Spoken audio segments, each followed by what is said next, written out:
ነገር የምንናገራት እያንዳንዷ ነገር በእነሱ ልብ ላይ ትልቅ ቦታ አላት። ምክንያቱም አላህ ምን አለ? ፈዘኪር ኢነማ አንተ ሙዘኪር ለስተ ዐለይህም ቢሙሰይጥር አለ። ፈዘኪር አስታውሳለ፣ አንተ አስገዳጅ አይደለም፣ ማስታወስ ብቻ ነው ያንተ ስራ። ምክንያቱም አላህ የሚመራውን ልብ አዋቂ ነው። አንተ ስታስታውስ ከዛ በኋላ ልቡ ላይ የሚፈጥረው ነገር የአላህ ስራ ነው። እሱ ፈዘኪር ቢልቁርአን መን የኻፉ ወዒድ አለ። በቁርአን አስጠንቅቅ የዛን ቀን የአላህ ስብሓነ ወተዓላን በቃ የመጨረሻውን ጉዳይ አስመልክቶ ለሚሰጋ ሰው ለሚጠነቀቅ ሰው በቁርአን ብቻ ነው የምታስታውሰው። በነቢያችን ሰለላሁ ዐለይሂ ወሰለም ሐዲስ ነው የምታስታውሰው። ወላሂ እስልምና የነፃነት እምነት ነው። እስልምና የአእምሮ እረፍት ነው። አእምሮ አርፎ ነው የምተኛው መቼም ቢሆን መሰቃየት። ምክንያቱም ሰው አምላክ ሆኗል አትልም፣ አትጨናነቅ። መጽሐፊ ተበርዟል ምናምን አትልም። ምንም የሚያጨናነቀ ነገር የለም። ምንድነው? በቃ ትልቅ ነገር አለ። እሱ አንድ አምላክን በብቸኝነት ማምለክ። ሱብሃነላህ፣ በብቸኝነት አጋር የለው፣ ልጅ የለው፣ ምን የለው፣ ምንም የሌለው አምላክ አላህ ሱብሃነሁ ወተዓላ። ስለዚህ ይሄንን አምላክ ማምለክ በራሱ ትልቅ ረፍት ነው። እንኳን ወደዚህ እስልምና መራችሁ። ወላሂ አላህ ይጠብቃችሁ። ከዚህ በኋላ ሁላችንንም አላህ ይጠብቀን እና ሌሎች ክርስቲያኖችም ካላችሁ ወላሂ ብዬ ነው የምነግራችሁ፣ አላህ ስብሓነሁ ወተዓላ ባሪያዎቹን ወላ የርዳ ሊዕባዲህ ልኩፍር ብሏል። ለባሪያዎቹ ክህደትን አይወድላቸውም ብሏል። ክህደትን አይወድላቸውም። ፈኢን ተሽኩሩ የርዳሁ ለኩም አለ። ብታመሰግኑ ይወድላችኋል አለ። ማመስገን ደግሞ እሱን ከማመን ጋር ሲሆን ነቢያችን ሰለላሁ ዐለይሂ ወሰለም የመጨረሻው መልእክተኛ ሆነው መቀበላቸው ማመን ግድ ነው። ምክንያቱም ቅሪቱ ራሱ እንዳለ ግልጽ በሆነ ሁኔታ እያስተማር ነው። እንደምታዩት ነቢያችን ሰለላሁ ዐለይሂ ወሰለምን አስመልክቶ ዒሳ ዐለይሂ ሰላም በትንቢት ላይ ሲናገር ምንድን ነው ያለው? ያኔ ማለት ነው ወሙበሽረን ቢረሱልን ያእቲ ሚን ባዕድ እስሙሁ አሕመድ፣ ከኔ በኋላ የሚመጣው ስሙ አሕመድ የተባለ ይመጣል ብሎ የተናገረዋል። ይህንን ማሟላት አለባችሁ። በአንድ አምላክ እናምናለን የምትሉ ካላችሁ ማለት ነው። ተግባባን። በቁርአን ማመን አለባችሁ። ሙዕጂዛ በሆነው ቁርአን። ይህንን ቁርአን አላህ ሲናገር ላ ረይበ ፊህ፣ በሱ ላይ ምንም አይነት ጥርጥር የለውም። ሁደን ሊልሙተቂን፣ ላ ረይበ ፊህ ሁደን ሊልሙተቂን፣ ለነዛ ለፈራያን አላህን ለሚጠነቀቁ ሰዎች ምራቻ የሆነ ቁርአን ማለት ወላሂ ምንኛ ይማርካል። ሲቀራ ራሱ ሲሰማ ራሱ ምንኛ ይማርካል። ቁርአን ተአምር እኮ ነው። እና በጣም ብዙ ነገር ነው ያለው መንገር ያለብን። ያው ኤኒዌይስ ክርስቲያኖች ነቃ በሉ፣ ወላሂ መጠየቅ ጀምሩ፣ አእምሯችሁን ማሰራት ጀምሩ። ቅድም ቦስ ወይ ደግሞ አዲሱ ስሙ ሙሐመድ እንዳላችሁ ማሰራት ጀምሩ አእምሯችሁ። እስከ መቼ ነው ፍጡር የምታመልኩት? እስከ መቼ ነው በውዝግብ ውስጥ የምትቆዩት? እስከ መቼ ነው ሰዎችን ፈርታችሁ የምትኖሩት? መቼ ነው ሰዎችን መፍራት አቁማችሁ ልባችሁ የሚላችሁን ትክክለኛ የሆነውን ውስጣችሁ ያለውን ትክክለኛውን እምነት መቼ ነው የምትቀበሉት? እስከ መቼ ነው መልስ ሳታገኙ የምትኖሩት? እስከ መቼ ነው መጽሐፉ ይጋጫል፣ እንዴት ነው ይሄ ነገር እያላችሁ አእምሯችሁ የሚያሰላስለው? እስከ መቼ ነው አብ ወልድ መንፈስ ቅዱስ የሚለውን ነገር በባይብል ላይ ሳታገኙ፣ ሶስቱ አንድ ናቸው የሚለውን ነገር ሳታገኙ እስከ መቼ ድረስ ነው የምትቆዩት? ሞት እስከሚመጣ። ሞት ከመጣ እኮ ጨረሳችሁ። በቃ ኮንትራታችሁ አለቀ እኮ።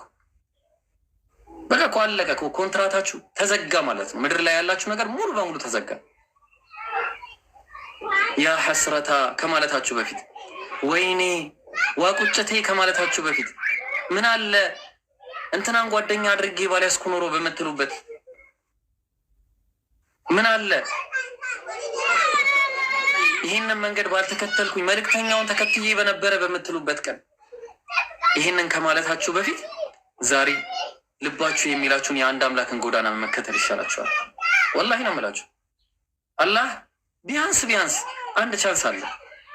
ትልቁ ቻንስ ምንድን ነው? የፈለጋችሁትን ነገር እንኳን ቢሰራ እንኳን ምን አለ ወላ ተሙቱና ኢላ ወአንቱም ሙስሊሙን፣ ሙስሊሞች ሆናችሁ እንጂ አትሙቱ። ሙስሊም ማለት ጠላት አይደለም። ወላሂ ነው የምላችሁ። ሌላ ነገር አድርጋችሁ አታስቡት፣ ጭራቅ አድርጋችሁ አታስቡት። እስልምና ማለት አንድ አምላክን በብቸኝነት ማምለክ ማለት ነው። አልኢስቲስላሙ ሊላህ፣ ለአላህ እጅ መስጠት፣ በቃ እጅ ሰጥቻለሁ ብሎ ለአላህ እጅ መስጠት ብቻ ነው የሚጠበቅባችሁ። ማን ነው አላህ? አላህ ማለት የሰማያትና የምድር ሁሉ ፈጣሪ ነው። በመካከላቸው ያለው ፈጣሪ፣ በአንድነቱ ላይ ሁለትነት የሌለበት ጌታ፣ በሁለትነቱ ላይ በአንድነቱ ላይ ሶስትነት የሌለበት ጌታ፣ በኃያልነቱ ላይ ድክመት የሌለበት ጌታ፣ በጌትነቱ ላይ ባርነት የሌለበት ጌታ፣ በአድራጊነቱ ላይ ተደራጊነት የሌለበት ጌታ፣ በሰጪነቱ ላይ ነሺ የሌለበት ጌታ። ሱብሃነላህ ተመልከቱ። በህያውነቱ ላይ ሞት የሌለበት ጌታ ነው እንዴ! በንቁነቱ ላይ እንቅልፍ የሌለበት ጌታ ነው። ይህንን አምላክ ከማምለክ ነው ኑ ስላሴን አምልኩ እያላችሁ የምትጠሩ የትኛው ይበልጣል? እስቲ ለአእምሯችሁ ረፍት ራሱ የትኛው ነው እስቲ የሚበልጥላችሁ? እና ወላሂ ነው የምላችሁ፣ ጊዜ ይረፍዳል፣ ቀን ይመሻል፣ ይነጋል፣ ከዛም እያለ እድሜያችሁም እንደዛ እየጨመረ ነው የሚሄደው። እስከ መቼ አእምሯችሁ ላይ ያለ ልጆች በተለይ ወላሂ ይህን ልታስቡበት ይገባቸዋል። መቼም ነው በቃ ከዚህ ካለፈ አለፈ ነው በቃ። አላህ ምን ይላል በቁርአን ላይ ለተመላሾች ማለት ነው?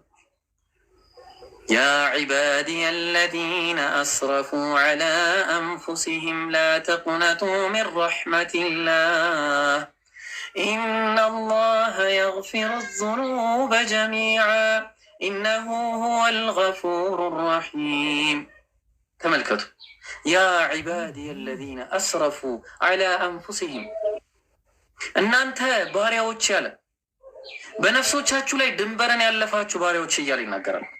ድንበርን ላ ተቅነጡ ሚን ረሕመቲላህ፣ ከአላህ እዝነት ተስፋን አትቁረጡ አለ። በቃ እኔ ይህን ያህል ነገር ሰርቼ እንደው ይቅር ይለኝ የሆነ ወይ እኔ ያው ስላሴን አምላክ ይሁን በቃ ተቀበሉ፣ እስልምና ኑና ተቀበሉ፣ ፈላህ ትወጣላችሁ። ላ ተቅነጡ ሚን ረሕመቲላህ ኢነሁ የግፊሩ ዙኑበ ጀሚዓ፣ እሱ ወንጀልን ሁሉ መሀሪ ነዋል። ሁሉንም ወንጀል ይምራል አላህ። ምክንያቱም ኢነሁ ሁወል ገፉሩ ረሒም፣ እሱ እጅግ በጣም ሩህሩህና እጅግ በጣም አዛኝ የሆነ ጌታ ነው አላህ ሱብሓነሁ ወተዓላ። እዛ ነው ነቢያት የተላኩት። ለምንድን ነው? ቁሉ ላ ኢላሃ ኢለላህ ቱፍሊሑ፣ በሉ ከአላህ ውጭ በእውነት የሚገዙት ሌላ አምላክ የለም በሉና መስክሩ ትድናላችሁ የሚል አስተምሮ ነበር ያስተማሩት። የትኛውም ነቢይ ከአንድ አምላክ ውጭ አልሰበከም። ከጊዜ በኋላ የመጣ የሰዎች አስተምሮ እንጂ ማለት ነው። ጓባ። ስለዚህ ነቢያት ያስተማሩት የትክክለኛው የነቢያት ጎዳና አላህ ምን አለ? ማ ካነ ኢብራሂሙ የሁድያን ወላ ነስራንያን ወላኪን ካነ ሐኒፈን ሙስሊማ ወማ ካነ ሚነል ሙሽሪኪን። ማ ካነ ኢብራሂሙ የሁድያን፣ ኢብራሂም አይሁዳዊ እኮ አልነበረም። ምክንያቱም ኢብራሂም ዘሩ እንኳን የሚባለው ከአይሁድ ከኢብራሂም ከይስሐቅ ከያዕቁብ በኋላ ነው ይሄ ዘር ራሱ የመጣው የሁድይ የሚባለው ራሱ። ምክንያቱም ኢብራሂም ምንድን ነበረ? እንግዲያውስ አንድ አምላክን ብቻ የሚያመልክ ነበር። እሺ ወላ ነስራንያን አለ፣ ክርስቲያንም አልነበረም። ክርስቲያንም አልነበረም። ምክንያቱም ክርስትና የሚባለው እምነት ኢብራሂም አያውቀውም። የክርስቶስ ተከታዮች ናቸው ብሎ ሰዎች ለሰዎች ስም ያወጡት ስም እንጂ በራሱ ዒሳ ዓለይሂ ሰላም ራሱ ሙስሊም ነበረ፣ አልሰበከም እንዲህ ብሎ። እዛ ነው ቀጠለና ወላኪን ካነ ሐኒፈን ሙስሊማ፣ ግን ምን ነበረ? ወደ ቀጥተኛው ጎዳና የተዘነበለ ሙስሊም ነበር አለ። ሙስሊም ሆኖ ደግሞ ከአጋሪ ነው እንዳትሉ፣ ወማ ካነ ሚነል ሙሽሪኪን፣ ከአጋሪዎችም አልነበርም አለ አላህ። ተመልከቱ ነቢያት ምን አይነት አስተምሮ ሲያስተምሩ እንደነበር ማለት ነው። ስለዚህ ይህንን የነቢያት ጎዳና እውነተኛውን አምላክ ወደ ማምለክ በውስጡ ምንም አይነት ችግር የሌለበትን መጽሐፍ መከተል ትልቅ ረፍት ነው። አላህ ምን አለ? አፈላ የተደበሩን አልቁርአን፣ ቁርአንን አያስተነትኑምን? ወለው ካነ ሚን ዒንድ ገይሪላህ፣ ከአላህ ውጭ ቢሆን ኖሮ ይሄ ቁርአን የመጣው ለወጀዱ ፊህ እክትላፈን ከሲራ፣ በውስጡ ብዙ መለያየትን ባገኙበት ነበር። ሱብሓነላህ እውነት ነው ወላሂ። ግን ከማን ነው? ተንዚሉ ሚን ረቢል ዓለሚን፣ ከዓለማቱ ጌታ ከሆነው ከአላህ ነው የወረደው ማለት ነው። እዛ ነው ምንም አይነት ችግር የሌለበት ማለት ነው። ምንም አይነት ችግር የሌለበት ከጥበቦች ሁሉ ትልቅ ጥበብ ነው ውስጡ ያለው። አላህ ሲናገር እስቲ ተመልከቱ ይህንን ለምሳሌ ወለቀድ የሰርና አልቁርአነ ሊዚክሪ ፈሀል ሚን ሙደኪር፣ እንደዚህ ብሎ ቻሌንጅ ያቀረባል እንዴ? አንድ መጽሐፍ ውስጥ በእርግጥ ቁርአንን በአእምሮ ለመሸምደድ እኔ ገና አድርጌዋለሁ እስቲ የሚሞክራለን ይላል አላህ። ዓለማችን ላይ እኮ ብቸኛው መጽሐፍ ሙሉ በሙሉ ቢቃጠል ብቸኛው መጽሐፍ ተመልሶ የሚጻፍ መጽሐፍ ቢኖር ምንድነው? ቁርአን ብቻ። ለምን? ሚሊየንስ ማለት ነው ከ20 ሚሊዮን እስከ 30 ሚሊዮን የሚሆኑ ሰዎች በአእምሯቸው አፍዘውታል። ከ4 ዓመት ህፃን ጀምሮ እስከ ሽማግሌ ድረስ ማለት ነው። ይህ ተአምር ነው፣ ወላሂ ነው ማለት።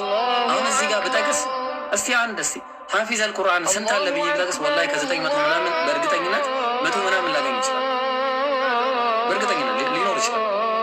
ሐፊዝ የሆኑ ማለት ቁርአንን ሙሉ በሙሉ የሸመደዱ ይሄ ከአላህ ነው። አያችሁ፣ ጥበብ እኮ ነው ወላሂ። ይህንን ጥበብ መከተል ይበልጣል ወይስ ተመልክተው አንድ አሳይቶ መላለስ? ይህን ጥበብ መከተል ይበልጣል ወላ የትኛው? ወይስ በቃ ስላሴ እያሉ ተወዘጋግበው መደመር ይበልጣል? እስኪ እንትና እንዲህ ቦታ እንዲህ ተብሏል፣ እንትና እንዲህ ተብሏል፣ እንዲህ እንደገና መጽሐፉን ስታዩት እንትና እንዲህ እድሜው እንዲህ ነበረ፣ እዚህ ላይ ሳይናቲከስ ኮዴክስ ቫቲካነስ ምናምን ኦሪጂናል ማኑስክሪፕቱ የለም። እንደገና ደግሞ ካሉም ያሉት እነማን ናቸው? ፓፒረስ 52 ከፓፒረስ 1 እስከ ፓፒረስ 185 ያሉት እነሱም በተስታሽ ፍራግመንቶች ናቸው። ከማን ጋይስ እንዴት ነው የምታስቡት? የትኛውን መንገድ ነው ጎዳና የምንመርጡት? እና በጣም ከባድ ነው። እና ወደ እስልምና አንጠራችኋል ሁላችሁም ማለት ነው። እንኳን ደስ ያላችሁ ወንድሞቼ።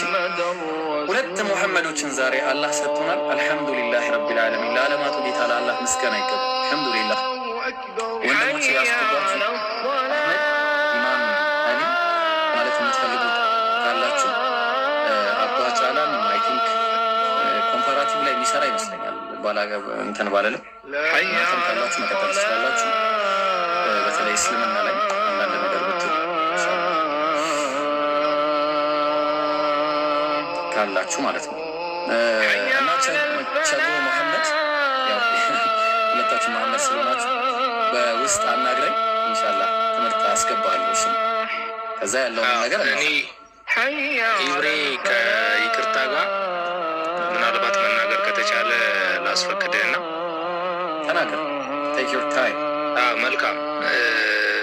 ምን አለ መሰለህ አእምሮ ራሱ በትክክል መስራት የሚችለው የፈጠረውን አምላክ በትክክል ሲያውቅ ብቻ ነው። ምናልባት ኔቸራችንን ከገባን ማለት ነው። እኔ አሁን ለብዙ ጊዜ በቃ አንዱን ኤክስ አንዱን ራይት የማድረግ የመምህራን ገጸ ባህሪ በመተወን ህይወትን በግድ ከመላመድ አንጻር የነበረው ትግል ዛሬ ዘር ማንዘሩ ሲነቀል ወይም ሲጠፋ በጣም ደስ ነው ያለኝ። ምክንያቱም አእምሮ የፈጠረውን ፈጣሪ ካወቀ እንዴት እንደፈጠረን እኛ አናውቅም አይደለ? ግን ፈጥሮናል፣ አክሴፕት እናደርጋለን። ይህን ምንም ጥርጥር የለውም።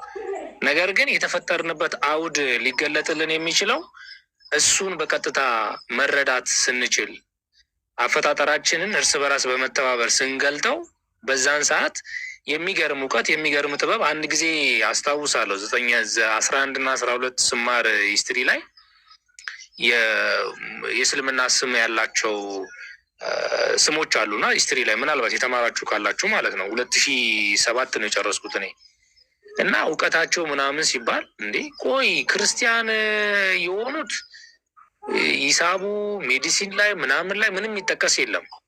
ግን እነዚህ ሰዎች ከፈጣሪ ካልሆኑ እንዴት ተገለጠላቸው የሚል ጥያቄ ጠይቃለሁ። ገብቶሃል አይደለ? እንግዲህ የዛሬ ስንት ዓመት ማለት ነው ጥያቄዎችን ጠይቅ ነበረ በራሴ እና ምን ልላችሁ ፈልጌ ነው በአጠቃላይ አእምሮ ፈጣሪውን ካገኘ ፈጣሪ ለሰው የሰጠውን ነገር ይገለጥለታል፣ ይገባዋል፣ ሰላምን ማስፈን ይችላል። ስለዚህ በዚህ ነገር ላይ ከመወዛገብ ከውዝግብ ወጥተን ወደ ግባችን ወደ ተፈጥሯዊ ማንነታችን ተመልሰን ህይወታችንን ብናጣጥም የበለጠ ምድር ትፈካለች፣ ምድር ትስቃለች የሚል ሀሳቦችን ለማንጸባረቅ ነው። ቴንኪዩ በጣም ጀዛከላ ኸይር ወንድሜ፣ አላህ ይጠብቃችሁ ሁለታችሁንም። ማሻአላህ ጥሩ አስተያየትና ሀሳብ ነው ያቀረብከው። አልሐምዱሊላህ። ከዚህ በኋላ ለብዙ መረጃ ልስጥህ ትችላለህ። ዮሐንስ ራእይ ላይ አምላኬ እያለ ይጠራል ኢየሱስ ላሳይ። በቃ እሺ፣ ላሳያ መረጃ። እሺ በጣም ጥሩ። አይ ጥሩ ኮንቨርሴሽን ነው። ማሻላ ጥሩ ኮንቨርሴሽን ነው። ግን በጣም ከባድ ነው። እንደዚህ አምላክ አለው ማለት በጣም በእውነቱ እኔ ገና እንቀጥላለን። ብዙ ነገር አለ። እሺ እሺ ኦኬ ኦኬ ኦኬ ኦኬ ምዕራፍ 3 ምን አለ መሰለ ራዕይ ዮሐንስ ምዕራፍ 3 ቁጥር 2 ላይ ስራህን በአምላኬ ፊት ፍጹም ሆኖ አላገኘሁትም እና የነቃሁም እያለ ይናገራል። ኢየሱስ ማለት ነው ይላል እኮ አልኩ። ታዲያ ካለ እኮ በቃ አምላክ አለው ማለት ነው በአጭሩ። አሁንም አምላክ አለው። አምላኩ ማን ነው? እንደዛ አይደለም። ኢየሱስ ክርስቶስ እስካሁን የሰራውን ከሰራቸው ስራዎች የመስቀል ድህነት ሳይጨምር ሌላ ግን የቀረው ብዙ ለፍርድ የሚመጣበት አለ። ስለዚህ ጊዜ ሁሉ ላስገዛለት ይገዛል። ሄደን ሁሉ ላስገዛለት ይገዛል። አዎ ይገዛል። አንተ የሚገዛው ነው የምታመልከው ወይስ ገዢውን ነው የምታመልከው? አይ በፈቃዱ እኮ ነው ገዢው እያስገዛው ያለው። ተገዥም እየተገዛለት ያለው በፈቃድ ነው። አሁን የእርከን ጉዳይ ሳይሆን የፈቃድ ጉዳይ ነው። ሁሉ በሁሉ ይሆን ዘንድ በዚያን ጊዜ ሁሉ ላስገዛለት ደግሞ ይገዛል አለ። አዎ ግን የፈጠረበት አለ። እሺ ጥሩ። አሁን በቃ ጥያቄ ሰፋ እናድርገውና ምን እናደርጋለን መሰለህ? አንድ አምላክ ብቻ ነው ያለው። አንዱ አምላክ ተወልዷል። አምላክ በአምላክነቱ አይወለድም። ባህሪው አይደለም ይሄ። በባህሪ ደረጃ ስትገልጠው የአምላክ መወለድን አይወለድም። እሺ መቼ የስንት ውልደት አለው? 2 ልደት አለው። አንደኛውን መቼ ነው የተወለደው? ይሄ ዓለም ከመፈጠሩ በፊት የባህሪ ልደት ነው። እሱ የስጋ መወለድ መረጃ አለ። እሺ ዳዊት በመዝሙሩ ወለድኩ ከእንከርስ እምቅድመ ኮከብ ጽባህ ይለዋል። ማለት ከአጥቢያ ኮከብ በፊት ወለድኩ ይላል። ከአጥቢያ ኮከብ በፊት። እሺ ጥሩ። ስለዚህ ከአጥቢያ ኮከብ በፊት በምንድን ነው የወለደው? ከምንድን ነው የወለደው? ከሆድ ነው የወለደው። ከአጥቢያ ኮከብ በፊት ከሆድ ነው አይደል የወለደው? ከምን ወለደው? ከማን ሆድ ነው የወለደው? ኖ ከሆድ አይደለም የወለደው። የባህሪ ልደት ነው እሱ። ቆይ መጽሐፉ የሚለውን ቆርጠን የነገርከኝ አንድ ጊዜ። አሁን እያልከኝ ያለው ማለት ነው ምን አለመሰለ። ቆይ ጥቅሱን ላምጣልህ አንድ ጊዜ። እሺ እሺ እሺ እሺ ኦኬ መዝሙረ ዳዊት ምዕራፍ 110 ቁጥር 3 ላይ የዛክላስ ከአንተ ጋር ቀድሞ በኃይል ቀን አለ። በምን በኃይል ቀን ከዛስ በቅዱሳን ብርሃን ከአጥቢያ ኮከብ አስቀድሞ ከምን ወለድኩ አለ። ሄደንዬ ከምን ወለድኩ? ከሆድ ወለድኩ ይላል፣ ወይ ደግሞ ከከርስ ይላል። እንግሊዝኛው ደግሞ ውምብ ብለው አስቀምጦታል። ከየትኛው ሆድ ነው እግዚአብሔር የወለደው? ኢየሱስ ነው እኮ። እግዚአብሔር ውምብ ስለሌለው የባህሪ ውልደት ነው እኮ አልኩ። ይሄ ውልደት በጣም ጥሩ። አሁን ችግሩ ምን መሰለ? ሌላ ቦታ ስንሄድ ደግሞ ይህንኑ ጥቅስ ምን እናደርጋለን መሰለ? የሚያጠናክርልን ደግሞ ጥቅስ አለ እዚሁ። አሁን ስንመጣ ለምሳሌ የታለ እዛው መዝሙረ ዳዊት ምዕራፍ 22 ቁጥር 9 ላይ አንተ ግን ከሆድ አውጥተኸኛልና አለ አይደለ? የቅድሙና ይሄ አንድ ነው አይደለ? እንደ ሼደን ከሆድ አውጥተኸኛልና አይደል? በጣም በእናቴ ጡትም ሳለው በአንተ ታመንኩ አለ። ሆድ የተባለው የማን ጡት ነው? አይ ጥቅስ ቦታው ይለያያል። አሁን እኮ ነው አልከኝ አይደለም? ቦታው ይለያያል። ይሄ ዳዊት ስለ ራሱ የሚናገረው እና ስለሚያጠቡና ስለ ሌሎች ልደቶች እያወራ ነው። እኔ ቅድም የገለጽኩት ጉድ ፈላ በሚለው ኧረ ለኢየሱስም ያገለግላል እንዴ? ተው እንጂ ምን ሆነ ነው? አይ እኔ እንግዲህ በተማርኩት መሰረት ነው የነገርኩህና ወይ አጥናው ቼክ ታደርገዋለህ። እሺ ከማህፀን ጀምሮ በአንተ ላይ ተጣልኳለ። ከእናቴ ወር ጀምረህ አንተ አምላኬ ነህ አለ። ከእናቴ ወር ጀምሮ ማለት። ስለዚህ እየተናገረው ያለው ኢየሱስ ነው። እሺ ጥሩ። አሁን ምን እናደርጋለን መሰለህ? ከመላእክትስ አንተ ልጄ ነህ እኔ ዛሬ ወለድኩ ያለው መቼ ነው? የትኛው ውልደት ነው?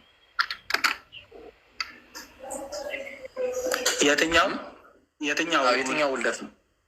አንተ ልጄ ነህ እኔ ዛሬ ወለድኩ ያለው መዝሙረ ዳዊት ላይ ያለው ጥቅስ ይሄ ከኢየሱስ ክርስቶስ ለስፔሻል ዓላማ ሲገለጥ የሚያወራው ነው።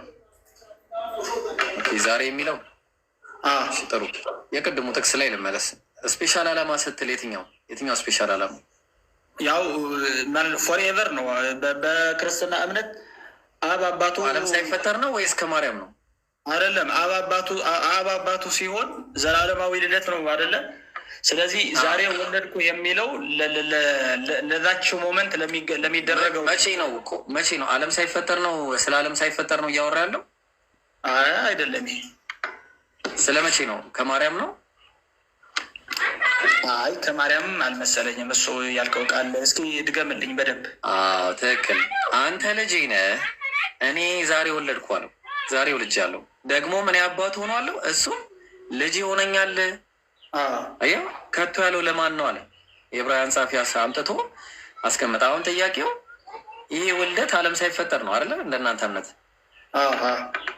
በጣም ጥሩ። ዛሬ የሚለው መቼ ነው? ዛሬ ከፎርኤቨሩ አንዱ ክፍል ነው እኮ። ዛሬ የሚባል ነገር አለው? እሺ ጥሩ። ጊዜ መቼ ነው የተፈጠረው? ጊዜ ማለት የእግዚአብሔር ጊዜ ነው፣ የእኛ ጊዜ ነው እያወራህ ያለው። እግዚአብሔር ነገርን ሁሉ በጊዜ ውብ አድርጎ ፈጠረው ይላል መክብብ ላይ። በጊዜው እኮ በጊዜ ውብ አድርጎ ፈጠረው ይባላል። ጥሩ። እግዚአብሔር ሁሉንም በጊዜ ውስጥ ነው አይፈጠረው? አይ እግዚአብሔር ለራሱ ጊዜ የለውም። ጊዜ ነው፣ የጊዜ ጌታ ነው። ቆይ እግዚአብሔር ነገራትን ሁሉ አሳምሮ የፈጠረው በጊዜ ነው አይደለ እኮ? በየጊዜያቸው ነው ነገሮች የተፈጠሩት፣ ግን ለእግዚአብሔር ለራሱ መኖር ጊዜ የለውም። ጥሩ። ከኢየሱስና ከጊዜ ማን ይበልጣል? ማን ይቀድማል? ኢየሱስ አምላክ እኮ ነው፣ በእግዚአብሔር ዘንድ የነበረ ነው። ማን ይቀድማል እኮ ነው ጥያቄው ባጭሩ። ለሱ ምንም ጊዜ የለውም። ይቀድመዋል ሳይሆን ጊዜ የለውም እኮ። አሁን ማን ይቀድማል ባጭሩ እኮ? ሲቀድመው እኮ ሲኖር ነው፣ የለውም። እሺ ጥሩ። ዛሬ ወለድኩ ያለው መቼ ነው? ዛሬ ወለድኩ ያለው እኮ ነገርኩ። ዛሬ ከፎርኤቨር አንድ ክፍል ነው። በቃ ስፔሲፊክ አንድ ክፍል መሆኑን የሚናገር ነገር የለም ወዳጄ። የሆነ ዛሬ የሚለው ቃል የሆነ ቀን አለው፣ ጊዜ አለው፣ ሰርቴን ፖይንት አለው። ዛሬ እኮ ከሚሄደው ፎርኤቨር አንዷ ክፍል ነች፣ ፓርት ነች እኮ። ትክክል ነህ። ዛሬ የሚለው ቃል እኮ ዛሬ። እሺ ጥሩ። ከዛሬና ከአብ የትኛው ይቀድማል? ጭራሽ ለአብ ዛሬ አይቀጸልም። በቃ ለአብም ለኢየሱስም ዛሬ የሚባለው አይቀጸልላቸውም። የእነሱ ይሄ ለማን ያለው? አንተ ልጄ ነህ፣ እኔ ዛሬ የወለድኩ ያለው መቼ ነው? ማን ነው ባዩ? አብ ነው። እሺ ዛሬ የወለደውስ ማንን ነው? ልጁን ነው። ከአብና ከወልድ ማን ይበልጣል? አብ በመውለድ ወልድ በመወለድ የትኛው ነው ቀዳሚ? ምንም ቀዳሚ ተከታይ የሌላቸውም። ሲዋለዱ ነው ሲወልደው አባቴ ሲለው ልጄ ሲለው ነው የሚኖሩት። እስሚዞ ሰላት ደረሰብኝ። ቀጥለሽ። ሰላም አለይኩም ወረሕመቱላሂ ወበረካቱ። ወአለይኩም ሰላም ወረሕመቱላሂ ወበረካቱ። ቅድም እያልከ የነበረው እንትን አለ መዝሙረ ዳዊት 110 ቁጥር 3 ላይ ምንድን ነው ግዕዙ የሚለው? ወለድኩ ምንድን ነው የሚለው? እምቅድመ ከርሰ ምናምን ነው ገራ። ወለድኩ ከእምከርስ እምቅድመ ኮከበ ጽባህ። ከርስ ማለት ነው። ከርስ ማለት በቃ ሰውነት ማለት ነው። ኧረ ተው፣ የምን ሰውነት ነው? ሰውነት ማለት ነው ማለት ሰው መሆን ማለት ሳይሆን ሰው ማለት መሆን ሳይሆን ይሄ እኛ ተክለ ሰውነት ቁመና ምናምን የምንለው የለም። ማህፀን ማለት ነው አይደል? ማህፀን ማለት ነው። እና እግዚአብሔር ከማህፀን የወለደው ማንን ነው? ለምሳሌ ገላትያ ላይ አይተው ከሆነ ከሴት የተወለደው ልጁን ላከ ይላል። ከማህፀን የወለደው ሲል ከሴት የወለደው ሲል እግዚአብሔር ከራሱ ሴትነት ነው። ሴትነት አለው ማለት ይቅርታ ለቃሌ ግን እንድንግባባ ነው። ከሴት የወለደው ሲል ገላትያ ላይ ከሴት የወለደው ልጁ ይላል ላከ ይላል። ከሴት የወለደው ሲል እግዚአብሔር ሴትነትነት አለው ወይስ ማርያምን ነው ሴት የሚለው? አይ ይሄ ከሴት ሲወለድ ኢየሱስ ክርስቶስ ከማርያም ብቻ ነው እኮ ነው። ማህፀን ሲልስ መዝሙረ ዳዊት 110 ላይ ምን ይላል? ከአንተ ጋራ ከቀድሞ ኃይል ቀን አለ። በኃይልህ ቀን የኃይል ቀን መቼ ነው የሚለውን ደግሞ ብንመለከተው ራሱ ጥሩ ነው። የኃይሉ ቀን መቼ ነው? በዛ በኃይሉ ቀን ለኃይሉ ቀን በቅዱሳን ብርሃን በአጥቢያ ኮከብ አስቀድሞ ከሆድ ወይም ደግሞ ከማህፀን ወለድኩ ይላል። ማህፀን እያለ ያለው ማንን ነው ስትል መዝሙረ ዳዊት ምዕራፍ 22 ላይ ስትመለከተው እዛው ላይ ማለት ነው። መዝሙረ ዳዊት በሌላኛው ቦታው ላይ እንደዚህ ይላል፣ አንተ ግን ከሆድ አውጥተኸኛልና አለ። ከሆድ አለ፣ ከማን ሆድ ነው ያወጣው? እዛ ጋር ከማህፀን አለ፣ ከማህፀን ወለድኩ ወይም ከሆድ ወለድኩ አለ። እዚህ ጋር ደግሞ ከሆድ አውጥተኸኛልና አለ። ከማን ሆድ ነው ያወጣው? በነገራችን ላይ ሆድ ያለው ሁሉ ማህፀን የለውም። አረ ለእኔ እንደዛ እኔ አምላክ ማህፀን አለው ብዬ አላምንም። ግን አንተ ለአምላክ ማህፀን የሚለውን ከተጠቀምክ ዛትስ ሮንግ። በጣም አደገኛ ነገር ነው። አላልኩም እኔ ለዛ እኮ ነው ከሆድ የወለድኩ ይላል እንጂ እና ግዕዝ እኮ ወለድኩ ከርሰ ቅድመ ኮከብ ይላል አይደል? ከርስ የሚለው ማህፀን ነው። እንግሊዝኛው ውምብ ይላል። ውምብ ማለት ማህፀን ማለት ነው። እዛ ጋ አሁን ምንድን ነው መሰለህ አሁን ፖይንቴ እንዲገባ ማለት ነው ወዳጄ መዝሙረ ዳዊት ምዕራፍ 22 ቁጥር 9 ላይ አንተ ግን ከሆድ አውጥተኸኛልና አለ። ከሆድ አውጥተኸኝ ቅድም እናልኩ ከሴት የተወለደውን ልጁን አለ። ከሴት የወለደውን አለ። ከሴት ምንድን ነው ገላትያ ያለ የሚጠቀመው ቃል አለ እና አሁን መዝሙረ ዳዊት ምዕራፍ 22 ቁጥር 9 ላይ አንተ ግን ከሆድ አውጥተኸኛል አለ። ከምን ሆድ ነው ያወጣው ማለት ከማን ነው? ሆድ የሚለው ማንን ነው የሚጠቁመው? ሆድ እኮ ሆድ ነው እንግዲህ። ግን የእግዚአብሔር ሆድ አለው የለውም እኛ ላይ የለውም። ግን ወለድኩ ነው እኔ እንደዛ አላልኩም። እግዚአብሔርን ነው የሚጠቁመው ሆድ የሚለው። አዎ እሱ ራሱ ነው። ወለድኩ እኮ ነው የሚለው። ወለድኩ ነው የሚል እንጂ አስወለድኩ አይለውም። ተመልከት፣ ቀጥልና ምን ይላል መሰለክ? አስወለድኩ አይደለም። ቆይ ጥቅሱ ቀጥሎ ምን ይላል መሰለ? አንተ ግን ከሆድ አውጥተኸኛልና ካለ በኋላ ምን ይላል? ከእናቴ ሆድ አለ። ከምን ከእናቴ ሆድ ይላል። ቀጥሎ ጀምረህ አንተ አምላኬ ነህ አለ። አይተዋል። ሆድ እያለ ያለው አንተ ወደ እግዚአብሔር ነው የሚመለሰው ትላለህ። ነገር ግን እንደዛ አይደለም። ከማህፀን ለምሳሌ ገላትያን ምዕራፍ 4 ቁጥር 4 ላይ የዘመኑ ፍጻሜ በደረሰ ጊዜ እግዚአብሔር ከሴት የተወለደውን ልጁን ላካል። ከሴት የተወለደው ሲል ሴት የሚለው ወደ እግዚአብሔር ነው የሚመለሰው ወደ ማርያም ነው? እግዚአብሔር በሴት አይገለጽም። ስለዚህ ይሄ የተወለደውን የተባለው በሴት ከሴት የተወለደው ኢየሱስ ክርስቶስ በቃሉ በአካል ሲገለጥልን ነው እያወራ ያለው እኮ። ይሄም እያልኩ ያለሁት አንተ ከሆድ አውጥተኸኛል አለ። አሁን ወደ ራሱ በሚመስል መልኩ ከዘመኑ ፍጻሜ በደረሰ ጊዜ እግዚአብሔር ከሴት የተወለደውን ልጁን ላካል። ከሴት የተወለደውን ልጁን ሲል ከራሱ የወለደው ከራሱ ሴትነት አይቶ ይቅር፣ ቃሉ ከባድ ነው። ግን አሁንም በተመሳሳይ መዝሙረ ዳዊት ምዕራፍ 110 ቁጥር 3 ላይ ወለድኩ ከእመ ከርሰ ቅድመ ኮከብ ብሎ ሲል ከርስ የሚለው የሚጠቀመው ለአምላክ አይደለም፣ ወይም ማህፀን የሚለው እየተጠቀመ ያለው ለአምላክ ሳይሆን ለማርያም ነው። ከማርያም ከእናቱ ማህፀን ውስጥ እንዳወጣው ነው የሚናገረው። ምክንያቱም ገላትያ ያለ በተመሳሳይ ከሴት የተወለደውን ልጁን ይላል። ከምንድን ነው የወለደው? ከሴት ነው የወለደው። ከማርያም ነው የወለደው እንጂ እግዚአብሔር ወለደው የሚል ነገር የለውም። መዝሙረ ዳዊት ምዕራፍ 22 ቁጥር 9 ላይ ስትመለከተው አንተ ግን ከሆድ አውጥተኸኛልና ከእናቴ ሆድ ጀምረህ አንተ አምላኬ ነህ። ከሆድ አውጥተኸኛል። እግዚአብሔር ከምን ሆድ ነው ያወጣው ስትል ከእናቱ ሆድ ነው፣ ከእናቱ ከማርያም ሆድ ነው ያወጣው እንጂ ከእግዚአብሔር ሆድ ብሎ እየጠቆመ አይደለም። አዎ በነገራችን ላይ አሁን ትምህርቱን ከፈለግከው በትክክለኛ ትርጉሙን ከፈለግከው ይሄ ወለድኩ ከእምከርስ እምቅድመ ኮከበ ጽባህ ማለት ነገርኩ። ስፔሻል ደይ ሲግኒፊካንት ደይ ነው። አዲስ ኪዳን የኃይል ቀን አይደለም። ቆይ እነግርሃለሁ። ማዳኑን የሰራበት የኃይል ቀን ተብሎ አልተገለጠም ማለት የመጀመሪያውን ልጨርስልህ ብዬ ነው። የመጀመሪያውን ስጨርስልህ ያ ቀን ዛሬ ወለድኩ ከእምከርስ እምቅድመ ኮከበ ጽባህ የሚለው ያ ስፔሻል ቀን ኮሮኔሽን ደይ ብለን ነው። በእኛ ምንድን ነው የንግስና ቀኑ ማለት ኮንቬንሽናሊ ወይም ደግሞ በውክልና ደረጃ ኢየሱስ ክርስቶስ እግዚአብሔር አብ ኢየሱስ ክርስቶስን ሲናገረው ማለት ልጄ ይህ ነው የምወደው ልጄ ይህ ነው ብሎ ውክልና ለእኛ ሲሰጠን የሚያሳይ ነው እንጂ ከማህፀኑ ወለድኩ ሲለው አሁን ልክ መጽሐፍ ጋር ስንተረጉመው ሲጠመቅ ነው አይደለም። ያማ ልጄ ነው ብሎ ነው የመሰከረው። የተወለደውን ልጁ ልጄ ብሎ ነው የመሰከረው። ኧረ የዛ ላይ እንኳን በጣም የሚገርምህን ምን እንደሚል ታውቃለህ? ጥቅሱን እንኳን አስተውለህ ካየው ሉቃስ ወንጌል ላይ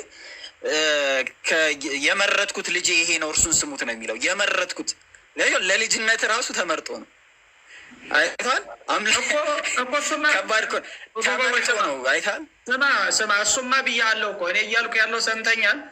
ለልጅነቱ ለእግዚአብሔር ልጅነት የተመረጠ ይኸውልህ ያያልክ ያለው በነገራችን ላይ ኢየሱስ ክርስቶስ እስካሁን ሰዎች ነቢያት ናቸው ምናምን ናቸው ተብለው ከተጠሩት እግዚአብሔር ልጄ ነው ብሎ የሚለው ልጄ የእግዚአብሔር ልጅነት የሚባለው ይሄ ምንድን ነው የሚባለው? ይሄ ቢንግ ሳን ኦፍ ጋድ ማለት በእኛ ወደ እግዚአብሔር መቅረብ ወይም ደግሞ የእግዚአብሔር ልጆች ተብለን መጠራታችን ከሰይጣን መራቃችን ነው እንጂ የሚያመለክተው እግዚአብሔር እኔ ወለድኩት የሚል የለም። ወለድኩት አይባልም። ላሳያ እሺ አምጣልኝ ላሳይክ። የወለደህን ይለዋል። የወለደህን አምላክ። እሺ በጣም ጥሩ ላሳይክ። በጣም የሚገርመ መጽሐፍ ቅዱስ ላይ የወለደህ ማለት ራሱ የተለያየ ትርጉም አለው። ዘዳግም ምዕራፍ 32 ቁጥር 15 ላይ ተመልከተው። ዘዳግም ምዕራፍ 32 ቁጥር 15 ላይ አንድ ስልጣን ካለኝ ላስፈው ራሴ ማስፋት አልችልም። አንድ ያስፉኝ አንድ ስልጣን ያላችሁ ዘዳግም ምዕራፍ 32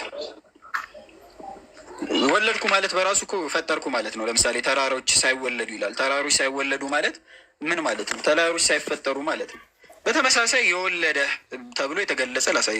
ዘዳግም ምዕራፍ 32 ቁጥር 15 ላይ ተመልከተው። እየተከታተልክ ነው? እሺ ስላልሰፋኝ እዚሁ ልንገር። ዘዳግም እነዚህ ይላል። ዘዳግም ምዕራፍ 32 ቁጥር 15 ላይ ይሽሩም ወፈረ፣ ረገጠ፣ ወፈረም፣ ደነደነም፣ ሰባም፣ ፈረጠመንም፣ እግዚአብሔርም ተወ፣ የመድኃኒቱን አምላክ ናቀ አለ። የምኑን አምላክ? የመድኃኒቱን አምላክ ተወ አለ። በሌሎች አማልክት አስቀኑት፣ በእርኩሰታቸውም አስቆጡት። እግዚአብሔርን ላልሆኑ አጋንንት ለማያውቋቸውም አማልክት በቅርብ ጊዜ ለነሱ ለአዲሶቹ አባቶቻቸው ላላፈሩባቸው አማልክት ሰው የወለደህን አምላክ ተው፣ ያሳደገህን እግዚአብሔር ረሳህ ይላል። እግዚአብሔር ምን አለ? የወለደህን አለ። ወልዶታል እንዴ? ይሽሩን አልወለደውም እና ይላል ወለደ ይላል። ቃል በቃል የተባለ የለም አላልክም? የወለደህ ማለት ምን ማለት ነው? የፈጠረህ ማለት ነው። እዛው ጥቅስ ላይ በጣም በሚገርምህ የወለደህ የሚለውን እንዴት ተለዋዋጭ አድርጎ ሲያመጣ ስትመለከተው 6 ላይ ወረድ ብለህ ተመልከተው። 6 ላይ ምን ይላል መሰለክ? ዘዳግም ምዕራፍ 32 ቁጥር 6 ላይ ደንቆሮ በልሃተኛ ለሆነ ሕዝብ ሆይ ለእግዚአብሔርን ትመልሳለህ? የገዛ አባትህ አለ። አባትህ የሚለውን ያዝልኝ። አባትህ ማለት ምን ማለት ነው? ቆይ ተመልከተው። የገዛ አባትህ አይደለምን? የፈጠረህና የጸና እርሱ አይደለምን ይላል። አባት ማለት የፈጠረና የሰራ ማለት ነው። የወለደህ ማለት ደግሞ ያስገኘህ ማለት ነው። ይኸው የወለደህ ብሎ ተጠቅሞታል። ሰለሞንን በሊትራሊ እርሱ ልጄ ነው ብሎ እንደተናገረው ታውቃለህ? ሰለሞንን አንደኛ ዜና መዋዕል ላይ ከተመለከትከው እርሱ ልጄ ነው፣ እንዲሁም ቢያጠፋ የሰው ልጆች በሚቀጡበት መቅጫ ቀጠዋለሁ ብሎ የተናገረበት ለሰለሞን ማለት እርሱ ልጄ ነው ብሎ ተናግሯል። አዎ የእግዚአብሔር ልጅነት እኮ ሁላችንም አለን። አይ በአንድ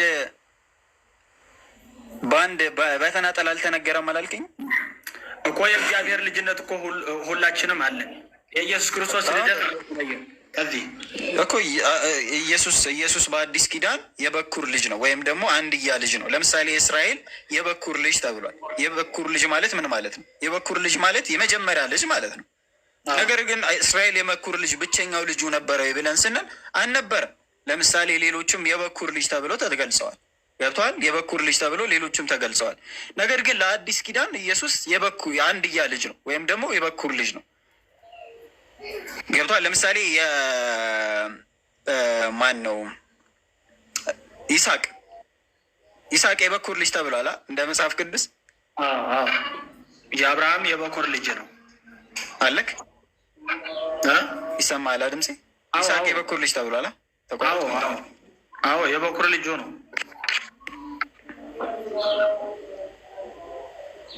ሄሎ ይሰማኛል? ኦኬ ተቋርጬ ነበር። ይስሐቅ የበኩር ልጅ ተብሏል አይደል? ተብሏል። የበኩር ልጅ ነው ግን እኔ ለአብርሃም እስማኤል ልጁ አልነበረም። እስማኤል የበኩር ልጅ ነበር። ነገር ግን ይስሐቅ ከኋላ የመጣው የበኩር ልጅ ተብሏል። እሱ የበኩር ልጅ መባሉ ሌላ ልጅ ያለመኖር ማሳያ ካልሆነ በአዲስ ኪዳን ኢየሱስ ሰው ብቻ ደግሞ አልነበረም። ስለዚህ ሰው ማምላክም ሞቷል ማለት ነው። አይ አምላክ በባህሪው አይሞትም። እሺ የሞተው ሰው ነው አምላክ ነው? እሺ ሰውም አምላክም ተብሎ በኦርቶዶክስ ተዋህዶ አይለይም። የሞተው እሺ የሞተው ምንድን ነው? እሺ ንገረኝ። ቆይ በቃ ለገላግለ በጥቅስ እናድርገውና ሐዋርያት ሥራ ምዕራፍ 13 ቁጥር 34 ላይ እንደገናም ወደ መበስበስ እንዳይመለስ ከሙታን አስነሳው አለ። ማንን ነው ያስነሳው? ማን ነው የሞተው? አስነሺውስ ማን ነው? ያስነሳው እግዚአብሔር አብ ነው አባቱ። የተነሳውስ ምንድን ነው? ወደ መበስበስ እንዳይመለስ የተነሳው ስጋው የኢየሱስ ክርስቶስ። በጣም ጥሩ። ያ ስጋ ፍጡር ነው ፈጣሪ ነው? ስጋው እሱ ከመንሳቱ በፊት ስጋ ፍጡር ነው። ከመንሳቱ በፊት እሱ ከነሳ በኋላ ፍጡርነቱ ቀረ። ፍጡርነቱ ቀረ ከነሳ በኋላ ፍጡር አይደለም። ከዛ በኋላ ስጋው የሚበላው ምግብ ፍጡር አይደለም። የሚበላው ምግብ መብላት ስለሚችል ነው የሚበላው። ፍጡር ስለሆነ አይበላም። ኦኬ ቆይ ልምጣለህ። ኢየሱስ እየበላና እየጠጣ መጣ ይላል አይደለ መጽሐፉ?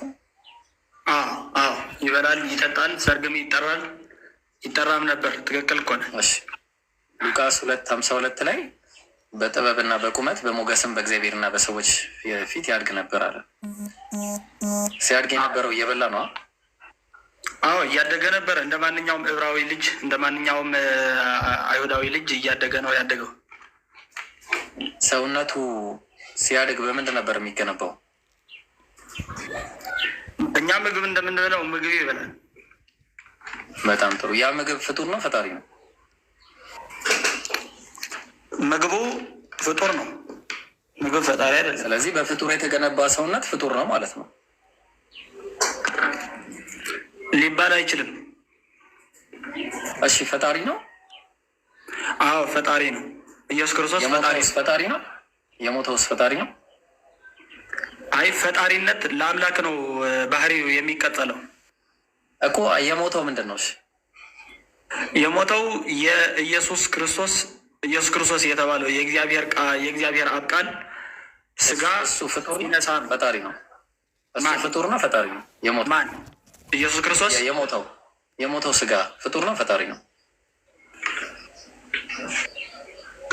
ፍጡርም ፈጣሪ ነው የሚባለው። ፍጡር ሊባል አይችልም። ስለዚህ እሺ ፍጡር ካልሆነ ፈጣሪም ካልሆነ ምንድን ነው? ኢየሱስ ክርስቶስ ይባላል። አሁን ለምሳሌ ኢየሱስ አገባኝ። ቆይ አይደለም እንደዛ አይደለም እንዴ? ሺደንዬ ስም እኮ ነው የጠቀስከኝ። እኔ ምንድን ነው ያልኩህ እኮ ፍጡር ወይ ፈጣሪ ማን ነው አላልኩም። ወይ ፍጡር ወይ ፈጣሪ ካልሆነ ታዲያ ምንድን ነው? ወይ ፍጡር ወይ ፈጣሪ ካልሆነ ምንድን ነው የሚለው? በቃል ነበረ፣ ቃሉ በስጋ ሲገለጽ ነው ምንነቱ እኮ። ቃሉ ፍጡር ነው ፈጣሪ ነው? ቃሉ ፍጡር አይደለም ፈጣሪ ነው። የፈጣሪ ቃል ስለሆነ የሞተው ቃል ነው ስጋ ነው? ኧረ ቃል አይሞትም። የሞተው በስጋው ስጋ ነው። እሺ ስጋው የሞተው ስጋ ስለዚህ ፈጣሪ አይደለም ማለት ነው? አይደለም። ስለዚህ ፍጡር ነው። የሞተ ስጋ ፈጣሪ አይደለም። ስጋ እኮ ፈጣሪ አይደለም። የሞተው ስጋ ፈጣሪ አይደለም፣ ግን ስጋው ፈጣሪ ካልሆነ ፍጡር ነው ማለት ነው። አይ ኢየሱስ ክርስቶስ ስጋዬ ብሎ ሲለው ከዛ በኋላ ኖ ሞር በቃ ከዛ በኋላ ተለይቶ በስጋ ሊጠራ አይችልም፣ በአምላክነትም ብቻ ሊጠራ አይችልም። ከዛ በኋላ እኮ ፍጡር ወፈጣሪ ይባላል አይደለ? በግዕዙ ፍጡር ወፈጣሪ ይባላል። ማን? ኢየሱስ ፍጡር ወፈጣሪ ይባላል? አይባልም። ኦኬ ፍጡር ወፈጣሪ አይባልም? አይባልም። ኢየሱስ ክርስቶስ ከተዋህዶ በኋላ ፍጡር ወፈጣሪ ብሎ ፍጡርነቱ ቀርቶ ነበር? ቆይሽ በአጭሩ ፍጡርነቱ ቀርቶ ነበር? ፍጡርነቱና ፈጣሪነቱ አልተደበላለቁም። ኢየሱስ ክርስቶስ ቀርቶ ነበር ወይ ነው? ፍጡርነቱ ቀረ? ፍጡርነቱ ቀረ? ኢየሱስ ከነሳው በኋላ ስጋውን ከነሳው በኋላ ፍጡርነቱ ቀረ? ለምን ይበላል ታዲያ? ለምን ይበላል? ስለበላ ፍጡር ነው ሊያስብለው አይችልም። ይበላል፣ በቃ ይበላል። ባህሪው የፍጡር ባህሪ ነው እሱ። አይ እንደዛ አይደለም። ለምን ሞተሽ? ለምን እኛን ሊያድነን? አይ ምክንያቱም አይደለም የጠየቅኩ፣ ስለ ባህሪ ነው እያወራ ያለሁት። ለምን ሞተ ስለ አምላክ በባህሪው አይሞትም አይደለ? ፍጡር ደግሞ በባህሪ ይሞታል። ስለዚህ የሞተው ፍጡር ስለሆነ ነው ወይስ ፈጣሪ ስለሆነ ነው የሞተው? አይደለም፣ ፍጡርም ፈጣሪም ስለሆነም አይደለም ወደ ሞት ያደረሰው እሱ። በፍጡርና በፈጣሪ መሀል ያለ ምን አለ ንገረኝ። ፈጣሪ ፍጡር ነው አለማችን ላይ ያለ ወይ ፈጣሪ ነው? ከሁለቱ ውጭ አለ? ከሁለቱም ውጭ የለም። ግን ኢየሱስ ክርስቶስ ከሁለቱ አንዱ ምረጥ። የኢየሱስ ስጋ ፍጡር በፈጣሪ የትኛው ፍጡር ወይስ ፈጣሪ? ምረጥ ከሁለቱ አንዱ። ይኸውልህ ስጋው ከመዋሃዱ በፊት ከሰው ልጆች አይደል የወሰደው? ስጋው ፍጡር ነው። ስጋው ግን ከተዋሃደው በኋላ መለኮት የተዋሃደው ስጋ ስለሆነ ስለዚህ ፍጡር ነው። የተዋሃደው ስጋ ነው። ኢብራሂም እየሰማኝ አይደለም? እሺ ከተዋህዶ በኋላ ፍጡር አይባልም ነው በቃ አንተ። አዎ ለምሳሌ ምሳሌ ማስረዳት እችላለሁ። ይገባኛል፣ ችግር የለውም። ብዙ ጊዜ ስለቆየሁበት ይገባኛል። ኢየሱስ አምላኬ የሚለው ምን ለማለት ፈልጎ ነው? አዎ የባህሪ አባቱን አምላኬ ብሎ ይጠራል። ምክንያቱም ማን ነው የሚጠራው? ጠሪው ማን ነው? ኢየሱስ ክርስቶስ። አምላኬ ብሎ የሚጠራው ቃል ነው ስጋ ነው? አምላኬ ብሎ የሚጠራው በስጋ እየተገለጸ አይደለም እኮ። ስጋው ነው አምላክ ነው እዛ ጋር ቃል ነው ወይስ ስጋ ነው እየጠራ ያለው አምላኬ እያለ? አምላኬ ብሎ የሚጠራው እግዚአብሔርን አብን ነው። በስጋ የተገለጸ አምላኩን አይደለም እኮ። ማን ነው የሚጠራው? ማን ነው? ስጋ ነው ቃል ነው የሚጠራው? በኢየሱስ ክርስቶስ ውስጥ